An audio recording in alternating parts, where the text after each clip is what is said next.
welcome back to the Long Way Home podcast. Today we are recapping the Japanese Grand Prix. We're a little bit late, but who cares? We've got a month gap until the Miami race. So yeah, me and Jord are going to break it down, and then we'll just talk about some other stuff and just have some shits and gigs as we always do. First, Jordan, I'd like to start off, and I think we're both on the same point here, is that not a fan of the new regulations. I think for me, the illusions have dropped already.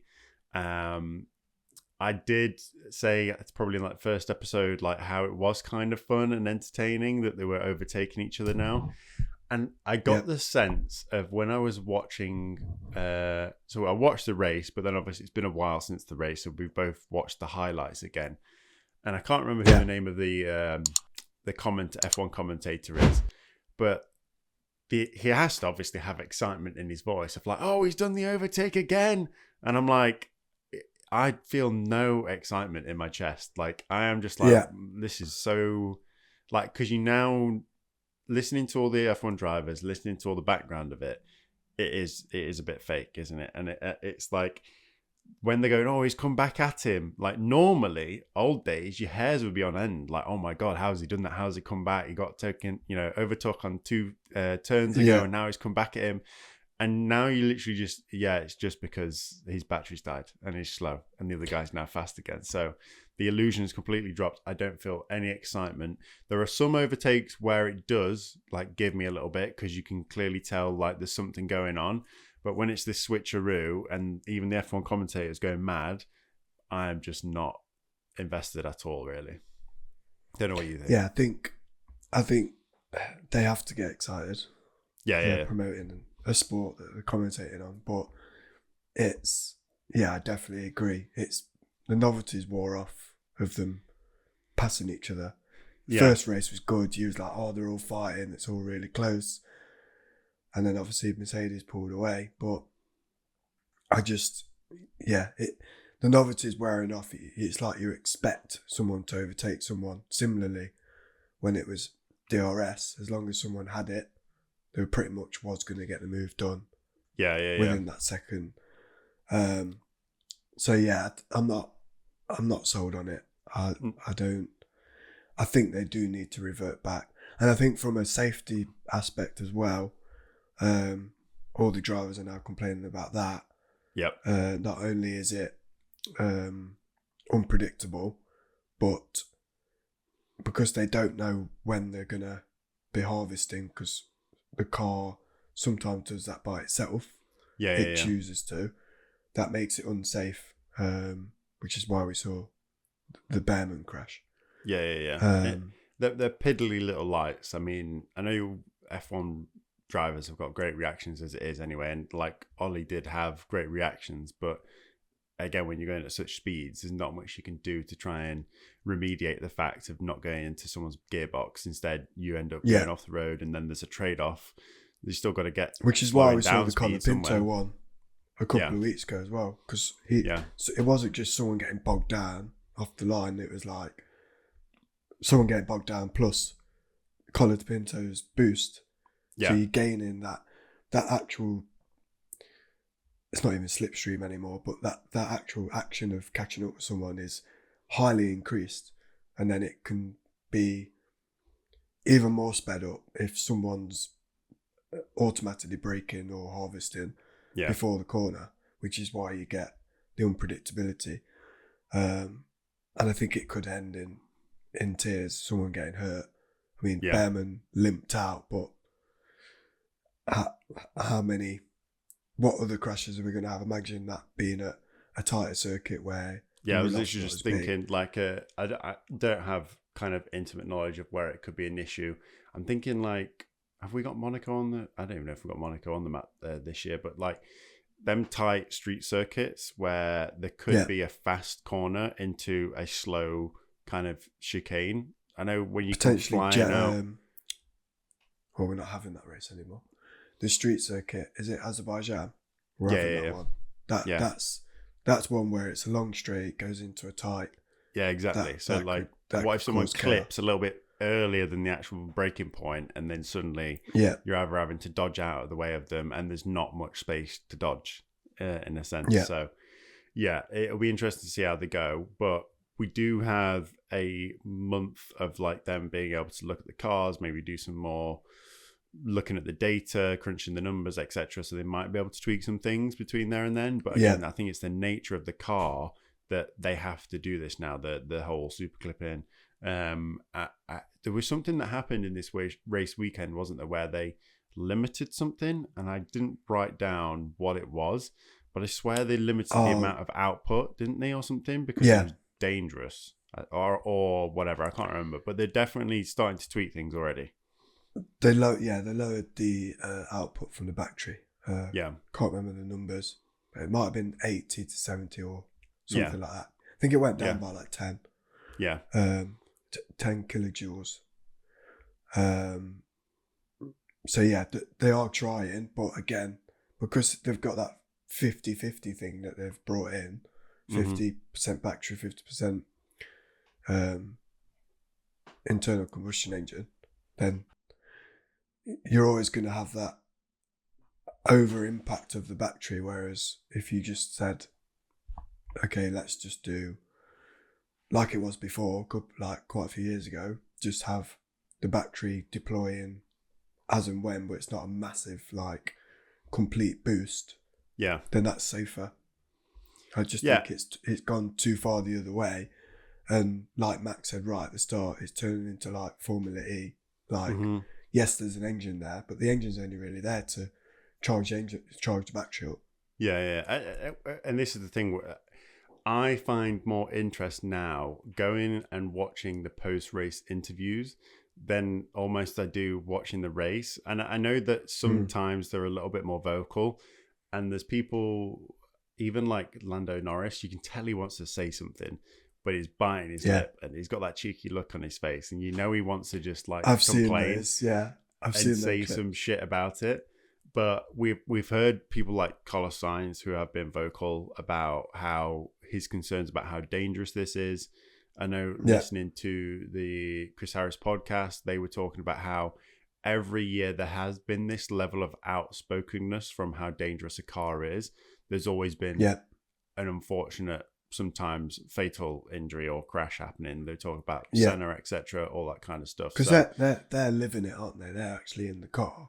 Yeah. The other people get to analyse it and see the data, or the stewards get to see it the same as what we see it with a bit more data. But they're in the car. They could actually feel like probably at some points that they're not even in control. Yeah, I mean, which is what's last scary. time we heard this level of complaint was when the regs changed again last time, but it was the porpoising. Like the porpoising was causing the issue, and it wasn't. I can't remember them being complaining about in terms of like causing issues and crashes, but like the impact to the driver was them. Yeah. Like, you know, Hamilton was complaining about his back and stuff, but this is now not only a danger to yourself, it's dangerous to others on the track, and has with a crowded track with 22 cars on there, the chances of some crazy pile-ups on blind corners and all that kind of stuff could be immense. So it is unfortunate, but like I say, the post-race interviews, I find it more interesting now just to sit there and watch them for 10 minutes and see what they're trying to say and what they're like reading between the lines, what they're saying. There's a clip between Lando was getting interviewed and Verstappen was behind, and he starts laughing. Yeah. I don't know what they're laughing about. Some sort of like, I think they were basically getting asked about the cars, and neither of them wanted to be like, say the honest thing, the elephant in the room, basically. Yeah. I'd love to see like a if you could pay for premium, Red Bull premium, but like you get to see the behind the scenes real talk of what Max Verstappen thinks about stuff. If you could get the unadulterated version of Max going, this is effing crap, this is da da da. I mean, he's not far off saying that. He's basically already saying that he doesn't agree with it. It's not as fun. Obviously, he's also in a rubbish car. Yeah. So that doesn't help him. But I think even if he was, let's say if he was in Mercedes' position where he was like leading by like 20 seconds, he would probably still say it's not very fun. He'll be like, I'm winning, but it's not. I'm not like engaged. He'll know probably more than anyone. He's not actually driving the car fully. He's just is just there. It is my point a couple of weeks ago was that they still have an element of skill to try and keep the cars on the track with all these added elements, which is true. But that's not why we're here to watch it. It's not why we're here to watch it, is it? In terms of an overtake, it's like they press it and they pretty much get it done as long as the other person hasn't got any battery. Yeah. It's like saying, okay, we're going to watch the 100 meters Olympics, but like at random points, we're going to have an electric pack on your leg and it's going to jolt you with a massive piece of electric and you just got to deal with it. Like this handicap we're giving you, just got to deal with it whilst you're running the 100 meters. Like that's exciting to watch because some guy might fall over. Like, woohoo. Yeah. We wouldn't watch the 100 meters if that was the case. You just want to see them perform as is intended. And the formula is changing. And I know it's always changed. It's always changed. It's always adapted. It's had regulation changes. The cars have changed, but it is now going further and further away from a vision that we all initially fell in love with for the sport. So it's unfortunate, but I guess we could probably moan and quabble over this for ages, but I guess we may as well go into kind of the recap of the race. I think it was a good. The starts are interesting. The starts are interesting to watch. I guess the starts are good, because everyone does something different. There's a little bit of jostling at the beginning and all that kind of stuff. But it's also, I mean, it is for some of the teams. It's also disappointing because then just like either they don't have the battery when they're on the grid. Again, we're always just talking about the bloody battery, which is the most frustrating thing. To see if they've got it. Oh, I didn't have battery off the line. And I think I don't know what George was saying, but he was saying it's like, oh, I got to the limit of my harvesting, and then by the time I got to where I needed, the battery was dead. And it was just like, how? I don't understand. I still don't understand the technicalities. But and I was kind of saying, like, when previous seasons, all we've heard complaints are like, oh, my tires, I didn't have the tires, or I didn't have the grip. Like, comes down to a strategy or something. Yeah. All that kind of stuff. Yeah, the Ferrari screwed up my strategy. The engineer, he overtook me off the track and never gave me the position back. It's now just like battery this, battery that, battery this, battery that, and it's kind of boring to listen to that as well. To be fair, but the starts are interesting. It's like, I guess the novelty might wear off for this as well, but it's interesting to see who nails the start well, because when they do get the start good, it is interesting to see someone just like, again, appear out the back of someone's car and go flying forwards. That's what Piastri did. It was a great start from him. Yeah. And he's not started in the last. Oh well, he's not finished the last two races, and I don't even think he's started them, has he? I don't know. Can't remember now. No, he said this is what happens when we actually start a race.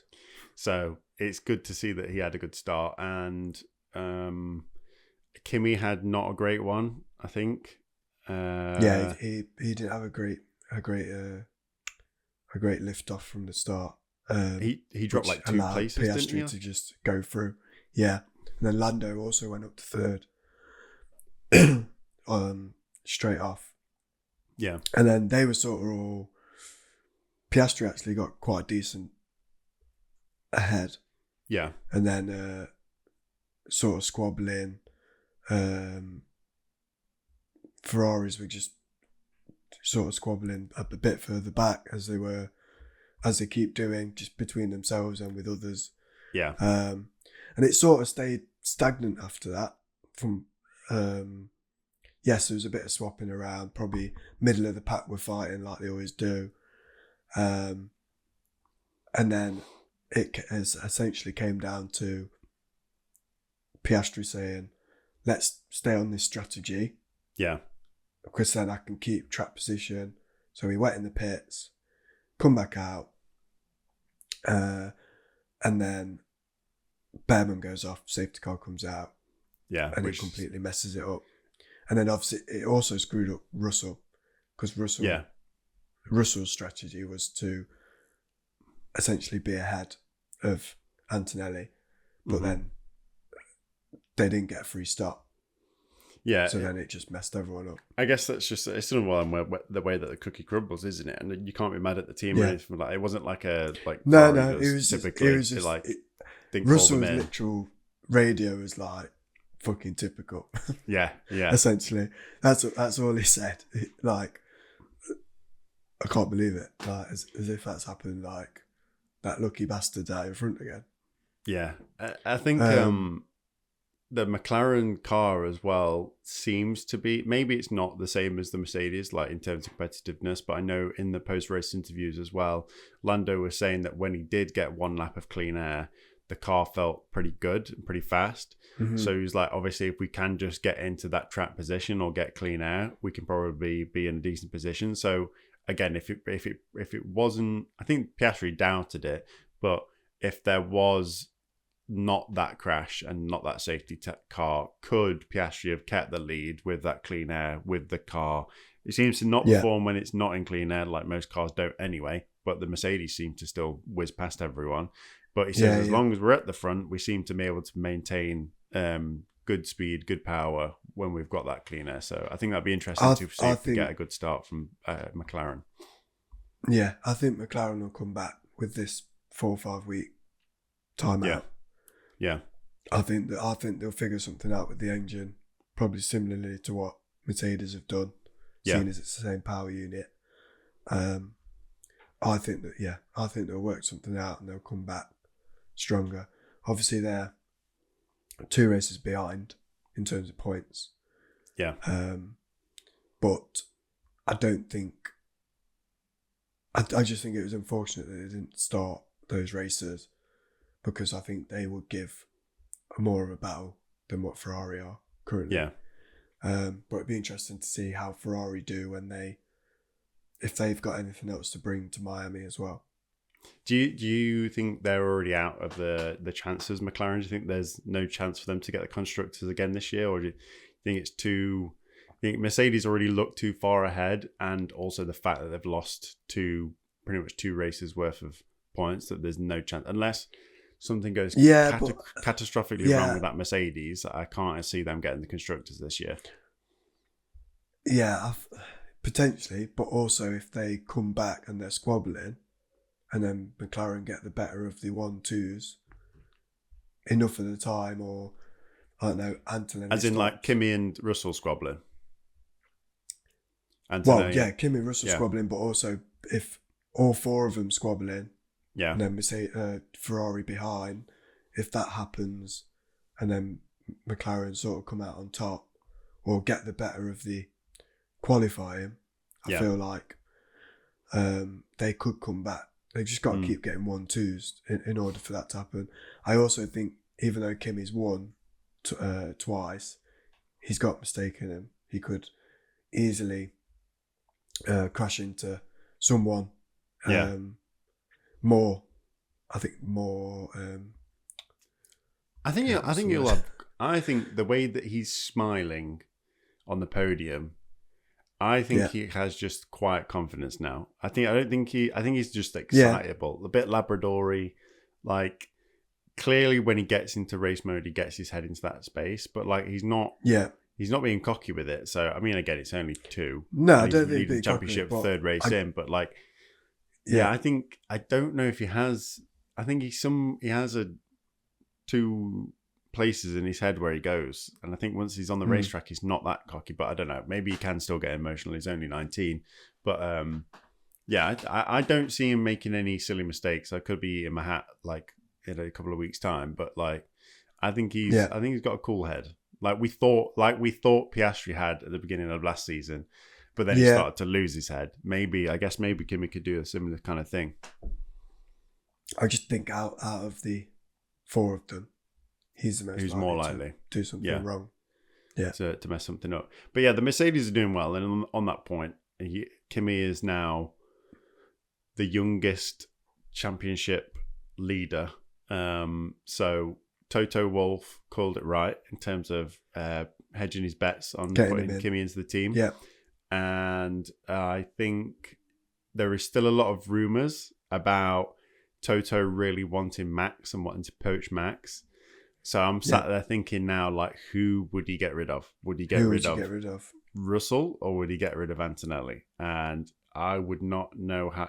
I think if you're just going pure maths, you would get rid of Russell and just say that maybe Antonelli's got more stretch in him, so we'll put our eggs in basket with him, and then we get more championships just because Max is in the car also. So I imagine he's feeling a lot of pressure. Because you don't need 2 super seasons unless you like the thing that you care about. Obviously, we all care about the constructors because of the money, but like you want someone on the top spot as like the number 1 driver. That also brings in money too, right? So having 2 season drivers squabbling with each other, I think if Max went into that team, it was Antonelli that left and it was Russell that was in there. I feel like he would just constantly feel like he's living in someone's shadow again. He's just like he's not in Lewis's shadow now. He's now in Max's shadow. So like, what's the point of being? Yeah, I think they probably would just get rid of Russell from a financial perspective as well, in terms of balancing it out, and so they're both not squabbling, I guess. As we've seen before, Hamilton, Rosberg, like trying to have 2 number 1 drivers, Piastri, Norris last year. Yeah, it always seems to cause an issue. You're better off. Even though it worked out for McLaren 2 years in a row, obviously it was still very tight. Either one of them could have won it. I don't think Toto would do that to himself. I think he would just basically say to George, like, you can go. But also, I don't know, it's a strange one. Like, why, in the position that they are in now, I get you would want Verstappen, but if either Antonelli or Russell are tracking for a world championship as they are, why would you need to bring someone else in? They're both getting 1-2s, or looks like they're going to get very close to it.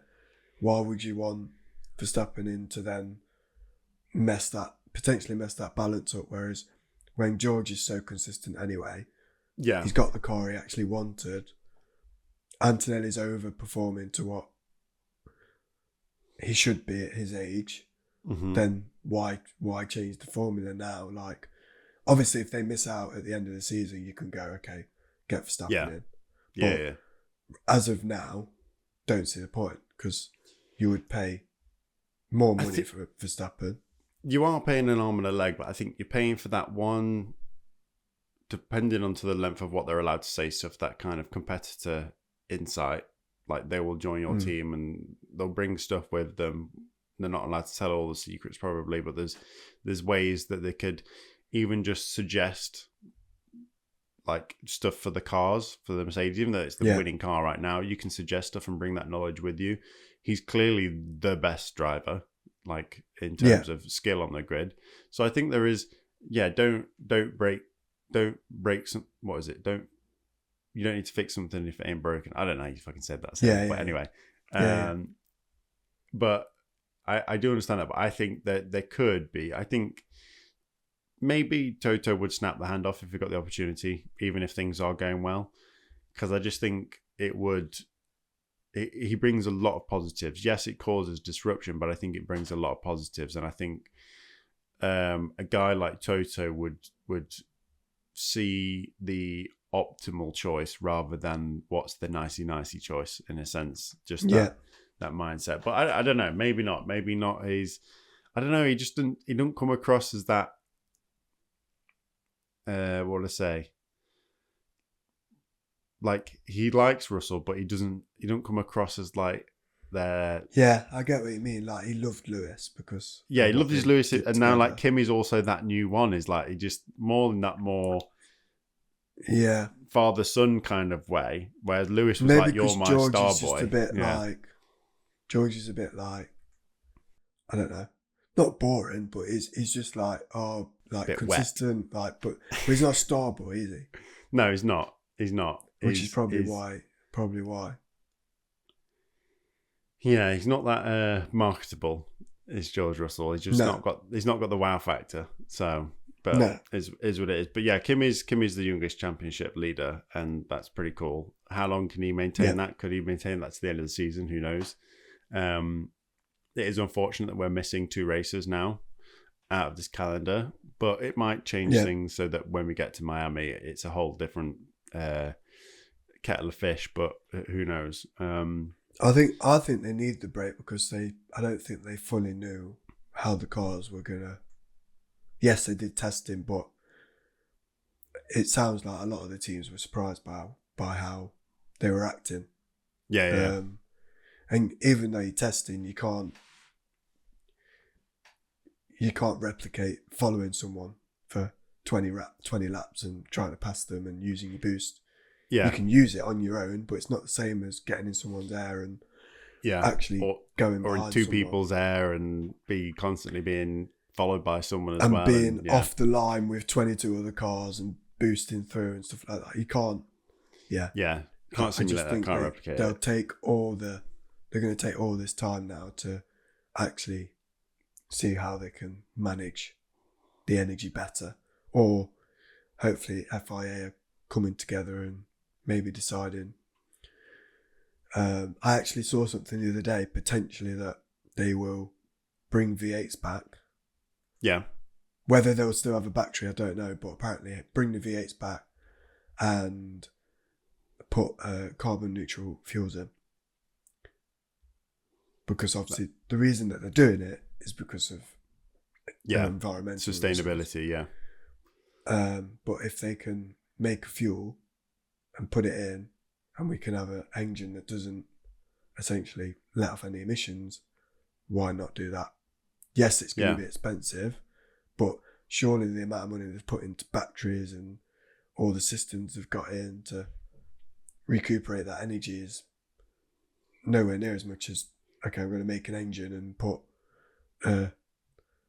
basically synthetic fuel in. I don't think the synthetic fuel still lets off emissions, but I think they do something as part of like, they offset the emissions at least. Like, so they might go plant 100,000 trees or something. I don't know how it works, but if you're going to have an internal combustion engine, it still has to combust something and produce the end products, which are going to be emissions. So it's not like it, so they have to do some level of offset. So like, I don't know where the renewable part of it or the sustainable part comes from.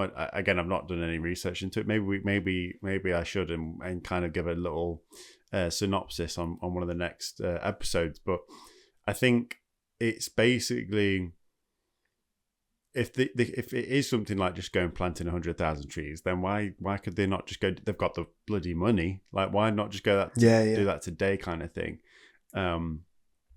But yeah, it would be cool to see V8s in with whatever sustainable renewable fuels. I think we'd all enjoy it a lot more. I think people like Max would enjoy it more, and we'd probably see the older style racing that we all enjoy. I don't know what they would then bring back, whether, you know, would they still keep the active aero? Would you get DRS back? But again, just to get an internal combustion engine back and not all these buttons that you've got to press to get an advantage over someone would be much better, I think. I think, if that's going to happen, then active aero still. Why not? Gives everyone a little bit of a different edge. Yeah. Obviously, they can make their engine as they see fit. Again, try and get a little edge there. But apart from that, I don't think we should have any DRS or anything like that. It should just be, are you faster on the track or not? Go back to basics. That's what happens in other motor racing, and everyone still watches that and enjoys that. So why the need for... The reason we had DRS or battery is because they changed the size of the engine and the cars weren't as fast. And they wanted to add a little bit of edge. So if they just reverted back, everyone used to watch... Well, I think more people watch it now, but if they reverted back to the V8 era, then it would still gain the audience. Yeah, and I wonder how viewing figures will change over this season. Japan was a lot less from what I've seen. Yeah, and I just wonder if, like, I know even if you changed it to a V8, like the lay person would not be, like, they wouldn't know the difference. Like, they would not be bothered if there was 50/50 or a full V8 internal combustion engine. I mean, they're never going to, there's always going to be some kind of electrical battery enhancement, isn't there? Because there's going to be, I think there's benefits to whether it's, you know, accelerating faster, torque, all that kind of stuff. But not like having all of your power as part of the electrical. But I think the layperson would not be bothered to see that. I think where they're going to start to see viewers decline is those true diehard fans. and that's where there might be a slight difference. So, I mean, other people have already said that they're starting to lose interest in it, but then there's a lot of the lay people that are also saying that they're getting more interested in it because they're just seeing all the swippy swaps. So, because they're seeing loads of overtakes, yeah. So it's a bit to and fro, but I think from the safety perspective is the most concerning bit. Yes, loads of passes are being made, and from the newbie or someone that hasn't always watched or a new sort of audience, then yes, it's great, but I think the drivers are just having a real tough time of getting to grips with it and basically saying that this isn't safe, like it's not right, that we just got this massive amount of power at our disposal and also don't know what the computer's going to do on the other end. Yeah. Yeah. Well, we'll see, won't we, I guess. See by the end of the season. We'll see how things pan out with this month-long break. And hopefully things change in Miami. So yeah, a lot of people being vocal on track, off track, about this season already so far. Plenty of drama. Interested again, always. You think about this whilst you're watching it. I wonder what the Drive to Survive behind the scenes is going to be like. All the interviews on there. So I wonder what the story is at the end of this season. Yeah. Yeah, I feel like next year's would be good. I feel like this year's was a bit meh. I've not even watched it. I've watched 2 episodes. Exactly, yeah. I like blitzed through it, but I wasn't gripped. I just watched it because it was there. Yeah.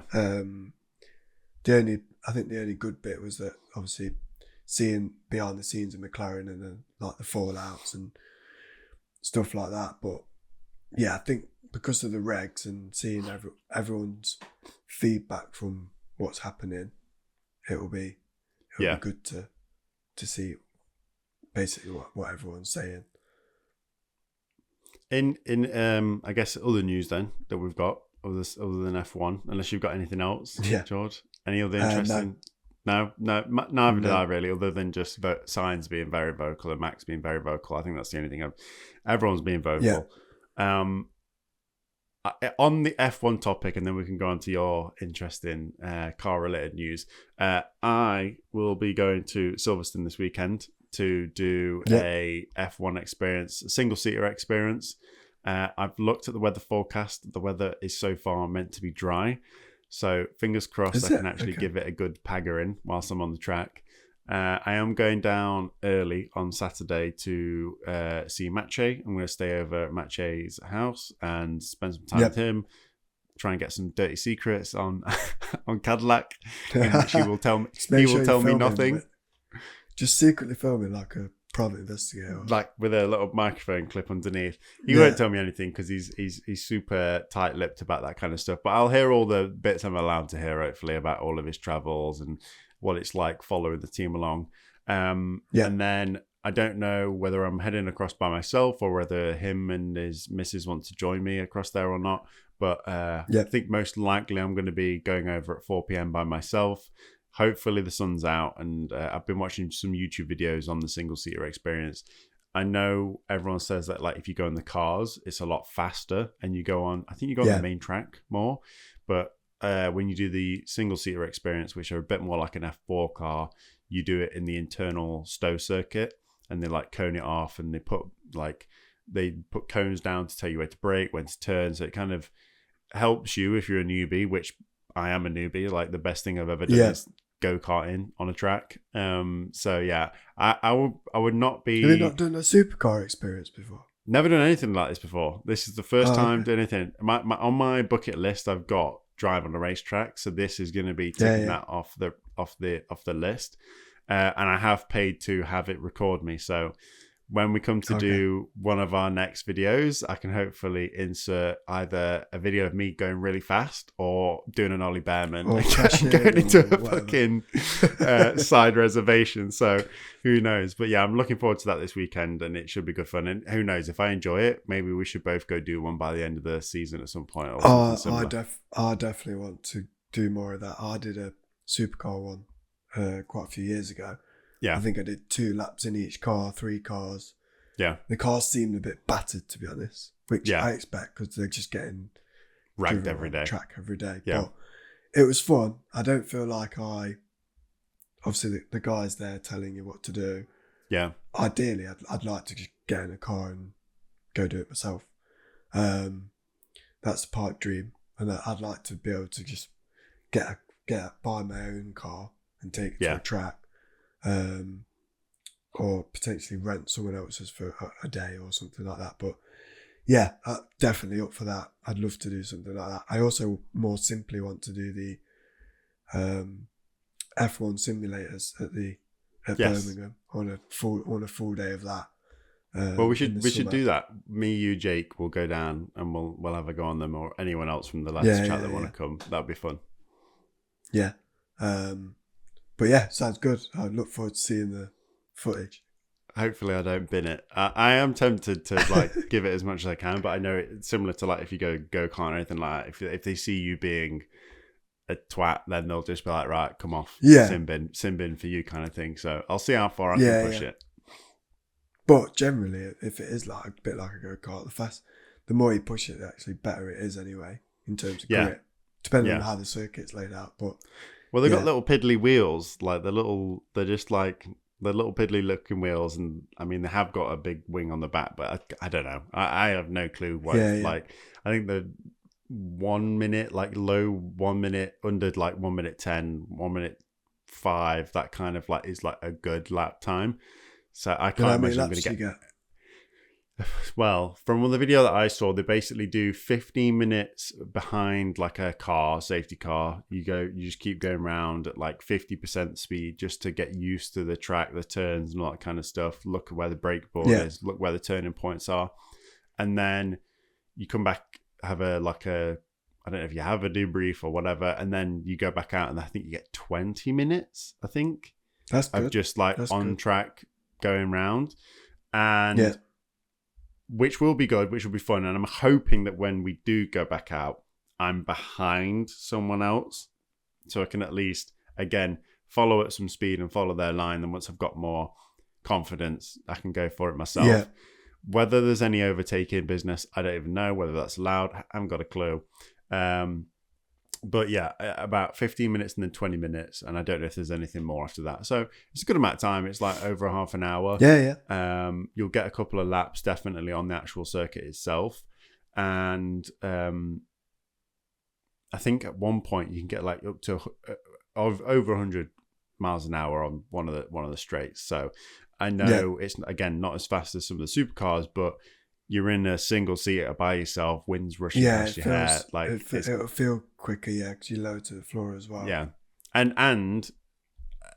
a lot of the comments from the people that have done it have said very similar to like when you go karting, you underestimate, because you don't have power steer or anything like that, how much it takes out of you to do like just 40 or 20 minutes of go karting. So apparently doing 20 minutes of this and proper giving it all, obviously the adrenaline kicks in whilst you're doing it, you don't really notice it, but then the minute you get off the track, apparently you're like, oh my god, my hands are killing me. It's a whole body workout kind of thing. So make sure I'm going to be ready for it. It's going to be fun. Sounds good. I can't wait to see the footage. See the video. Put it up with the next one. So what news have you got, Jordan, for everyone? So there's WRC that's coming back to the UK next year, in Scotland. Mm-hmm. So really exciting. It's not been in the UK for quite a while, so hopefully the coverage will be good, like we wanted. But maybe even we could go and see a couple of stages. That would be also quite fun. I'm not sure how the tickets work. Love to do that. I think that would be one thing to definitely tick off the car-related bucket list. Is to go do that. And I'm not sure how the tickets work. I assume because you're not like in a stand or anything. I think you can just, I don't know how it's cordoned off or whatever. But yeah, it'll be fun just to go and be around it and go to a different sport, I guess.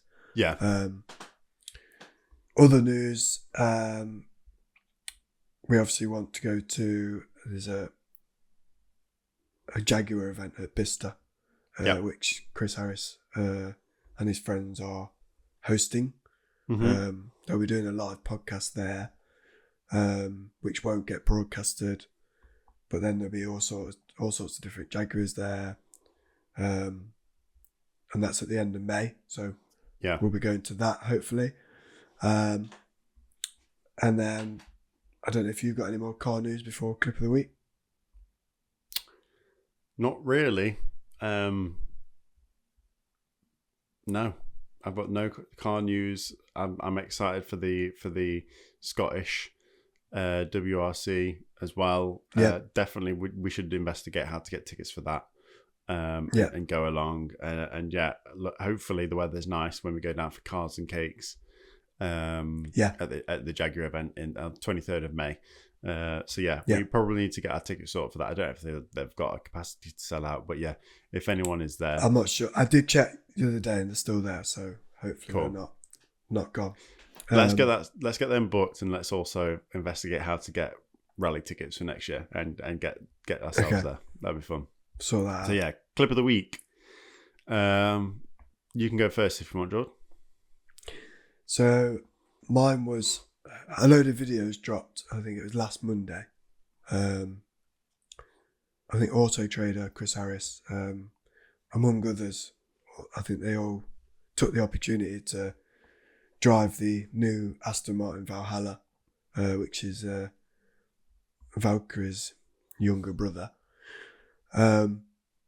It's been coming out for a while, this car. It was actually shown in the James Bond film as a bit of a prototype, but it was shown nonetheless. And obviously that was filmed way back in, I think, 2020 or 2021. Yeah. It was meant to rival the Ferrari. Is it the 290? SF90. SF90. It was meant to rival that, or yeah, be around that. People were skeptical because obviously you think of Aston Martin, it's a front engine GT car. They don't really deviate from that, or haven't done. Yeah. This is a mid-engine car. Got a lot of active aero on it. Super fast, hybrid. It's got a battery in it. Yeah. And the reports back's just obviously me, the likes of me or you, any normal person won't ever get to drive one. But I think it's a really good step for Aston Martin because they're having money troubles at the minute. Yes. And to hear some really good reviews about the car, the fact that it does really well on the track, also on the road. It looks really pretty, it looks good inside. And just the general surprise from everyone. I hope that they sell plenty of them. I don't know if they've got a unit count on them. I didn't hear anyone say that there's a maximum amount. So I think people will be buying them. I think Gordon Ramsay's got one. Of course he has. He has all of them, doesn't he? He's always got a new car.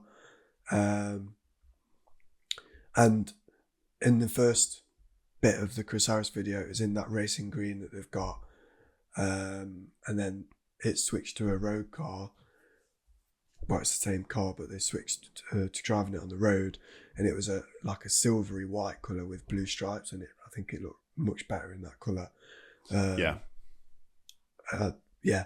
So that's my clip of the week. Obviously, Chris Harris did a video, so did Auto Trader. So any of those you could put up or give them a watch. I just found it really interesting. It sort of took me back to when Top Gear used to come out and used to test the car. Yeah. I feel like there's not a lot of them videos out at the minute where a new car comes out and it's tested the way that it was recorded on the Chris Harris channel. They're very far and few between, but I enjoyed it. I don't know what your clip of the week was. So my clip of the week is, I think because I've been watching a lot of rally content and it just came up and I obviously put it on the screen. It was a montage or edit that someone had made of Michelle Mouton. Do you know who that is? No. She was a rally driver who actually used to win races in with the boys, getting the robos out, doing a lot of the rally back in the day. I don't know what the dates are, it's just an edit where she was talking about the Audi Quattro, I think it is. Of course, it's the noise of the Quattro. How do you feel as the start time approaches? I don't feel at all.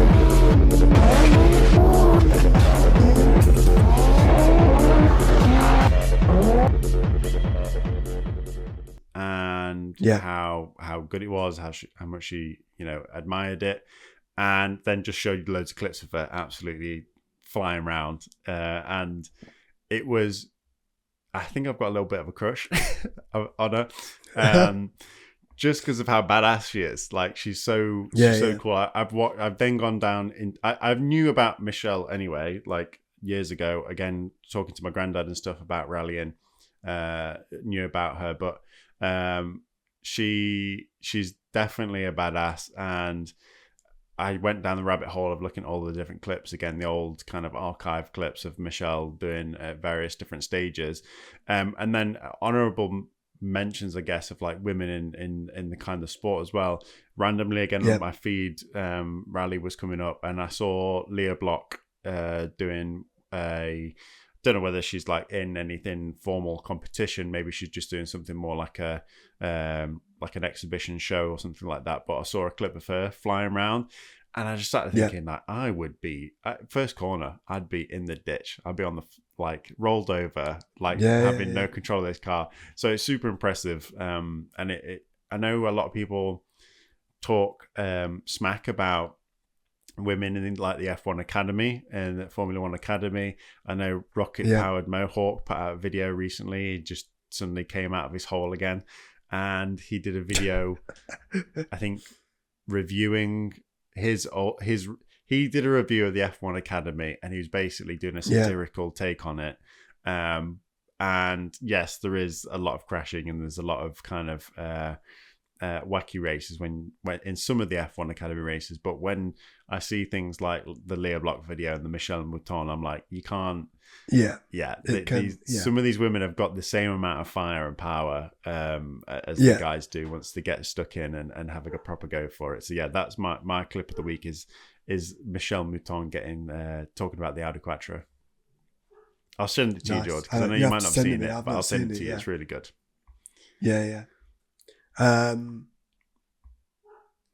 Sorry, that's my dog barking. I was just barking at. So next week we're looking to go to the Story of the Car Museum, which is near us, or near me. Hopefully we'll get some content for that, and then potentially that would just be a purely car podcast. We'll have some of the F1 your single seater stuff to go through as well. Put that up. So yeah, more car stuff coming. Oh my god, what the hell is she barking at? I can hear her going crazy in the background. So yeah, that's to come, and I think we'll do a couple of car reps. Maybe get a guest on in between now and Miami as well. So give everyone a bit of a break of Formula One. And any comments are welcome. Anything that you think that we went through today in terms of the new format, whether you agree with it, disagree with it, please leave a comment, and we'll be sure to shout them out and discuss on the next episode. Thanks for listening, everyone. Looking forward to getting this out as quickly as possible, and we're looking forward to seeing the next F1 in Miami. We're looking forward to talking to more cars in the next episode. So see you all in the next episode.